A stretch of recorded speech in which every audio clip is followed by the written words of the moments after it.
Hello, welcome back to my channel and to the series 20 things to do in 2025 to beat binge eating and overeating that anyone can do.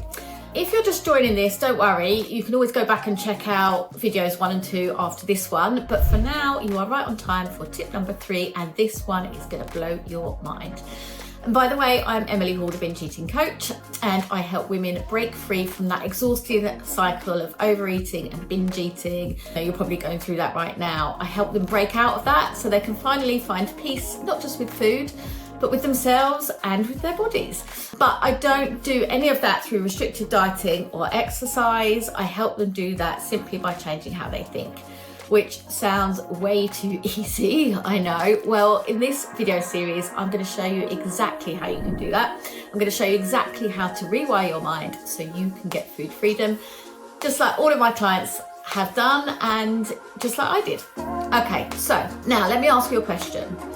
Have you ever had one of those moments when you're reaching for food, not because you're hungry, but because something just feels really off? Like, I don't know, maybe you're stressed, bored, or you just feel empty. And somehow it just feels like a snack is the solution. But here's the thing. After that biscuit or the crisps or whatever it is, do you actually feel any better?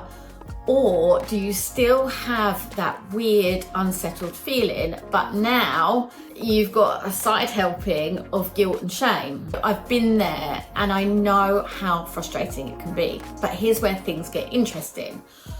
What if I told you that the urge to overeat might not have anything to do with food at all? What if it's actually a signal from your body trying to tell you something much, much deeper?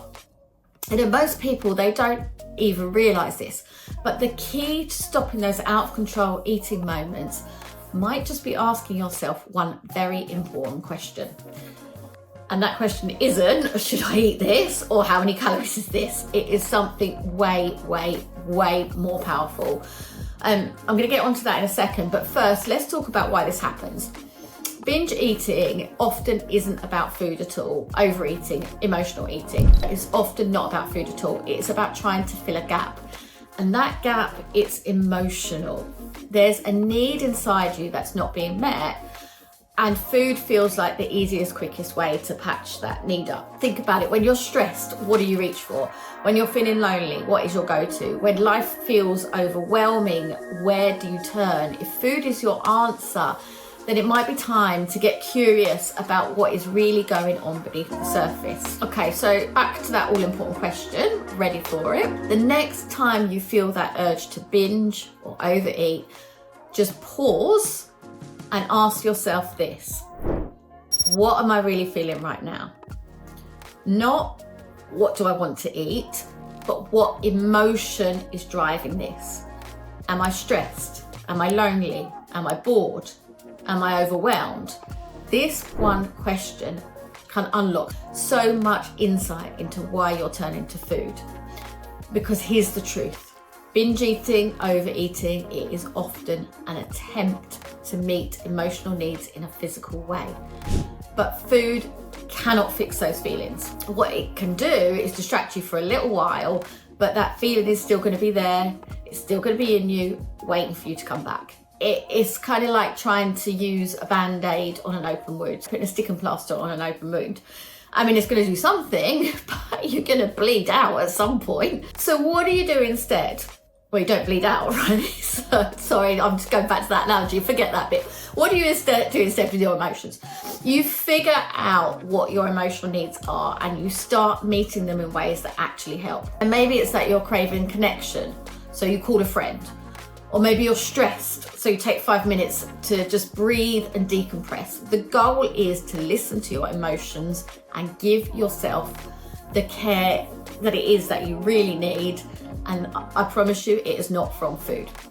So this takes practice, and nobody gets it perfect all the time, but the more you start tuning into your feelings and meeting your needs without food, the less power that those binge urges are going to have over you.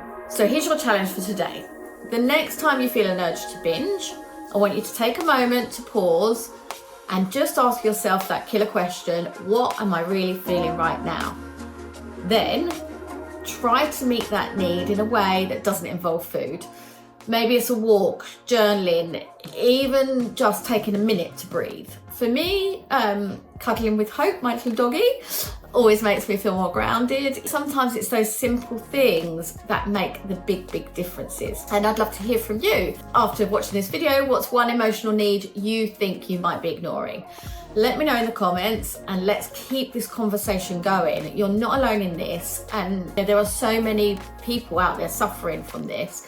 And by sharing your experiences, me sharing mine and my clients, we are helping so many other people. So that's it for tip number 3. Remember, this isn't about being perfect. It's about being kind to yourself and taking those small, meaningful steps that we spoke about in video 2. And now thinking about your emotions. Follow all of these steps with me and you will get food freedom. We've got 17 more videos to go, so make sure you're subscribed and have those notifications on. You don't want to miss what's next. So in the next video of this series, we are going to go even deeper with that inner work, and I'm really excited. It's going to be a biggie. So I will see you next time. It is going to be life-changing and I cannot wait to teach you. Bye for now.